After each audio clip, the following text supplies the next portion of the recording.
Hi, it's Otis Carlson here. We're coming to the end of another Criterion Collection sale at Barnes & Noble, and needless to say, as always, I made some pretty good scores. I'm definitely a hard rock and heavy metal guy, but I certainly have a respect for other kinds of music, and I heard that Criterion actually just released a documentary from the 80s about a famed jazz musician, Thelonious Monk. So I thought I'd pick this up and give it a watch, being as how I'm always looking to broaden my horizons musically. This is Thelonious Monk, straight, no chaser. I'm going to unbox this release and share my opinions.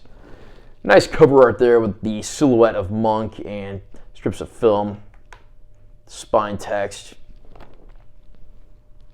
back cover. This is number 1265 in the Criterion Collection. We do get a fold open insert. On this side we get an essay by Paul Grimstad. I don't know who he is, but this is pretty lengthy and certainly a worthwhile read. On the opposite side, we have all the credits and some additional images from the film. Here is our Blu-ray disc, and underneath the discs and booklets, we simply have the word Monk written out.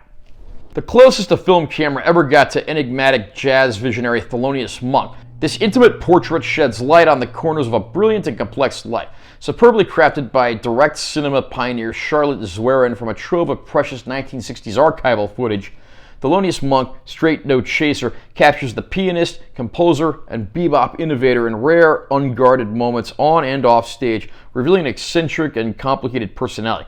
Made with the same freedom of spirit that defines Monk's artistry, this essential slice of life jazz history is a unique glimpse into the world of one of the 20th century's most revolutionary artists.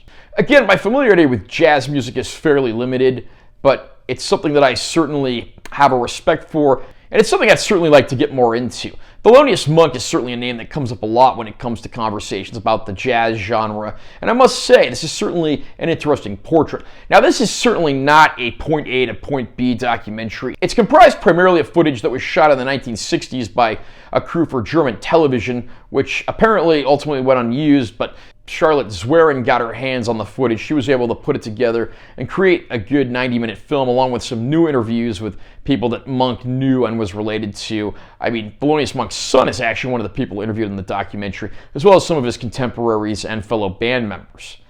And it's an interesting story. I mean, it does look at not only the high points, but also the low points.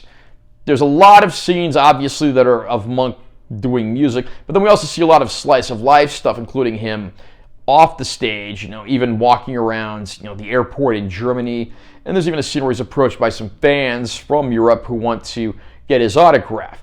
I like that this documentary isn't afraid to think outside the box, and it's certainly a movie that had quite a bit of, creative freedom in the form of Charlotte Zwerin, who took this footage and made it into something that it might not have been in the hands of someone else. They couldn't have picked someone better to put this presentation together.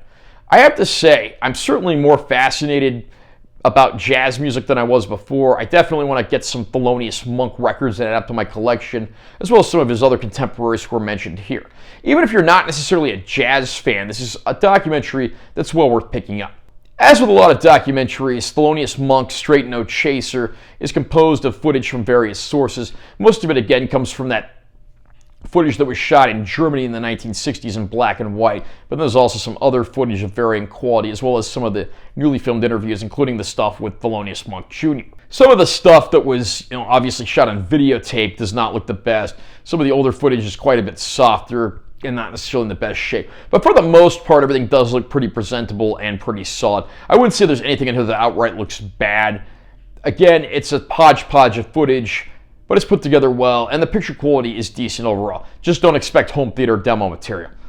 The supplement package is fairly light, but what we get here is good. We get a new interview with Thelonious Monk Jr. We get a featurette on the life and career of Charlotte Zwerin. We get an introduction from Charlotte Zwerin for the film when it was shown in a series of films. And there's even a theatrical trailer included. It's a pretty good, well put together package. The supplement package, again, is somewhat light, but the film is great. It's certainly one of the best and most creative music documentaries out there. Thelonious Monk, straight no chaser, certainly comes recommended. How about you?